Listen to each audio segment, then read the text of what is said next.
तुरंत बच्चा हमारा है इसमें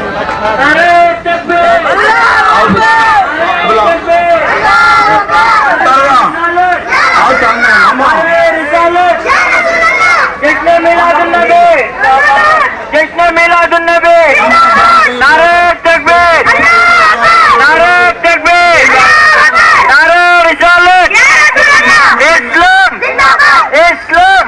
जो नहीं दिख रहे, मैं उनसे भी गुजारिश करता हूँ कि स्टेज पर आए।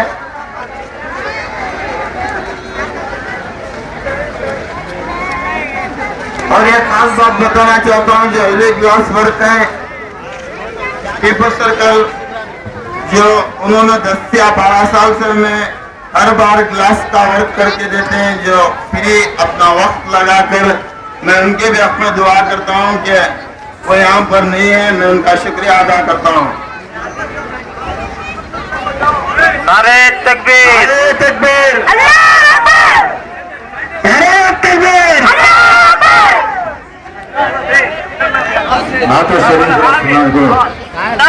तकबीर, नारे तकबीर, नारे रिसालत, नारे रिसालत, आज कदामत, आज कदामत, इस्लाम, इस्लाम, जिसने मिलादुन्नबी,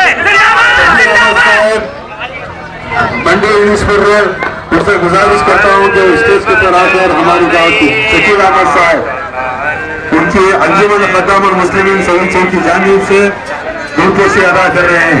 जो यहाँ का एक रिकॉर्ड है, हर साल 10 तारीख को मिलादुन्नबी के मौके पर इस इलाके के सर्कल इंस्पेक्टर की धूपोशी अदा की जा रही है। मंडी पुलिस थाने के सब इंस्पेक्टर जनाब शकील अहमद साहब, नायक साहब जहाँ कहीं वो स्टेज के पास तशरीफ लाए, उनकी भी खिदमत बहुत से ही उनका शुक्र अदा करते हैं, उनको अदा करें।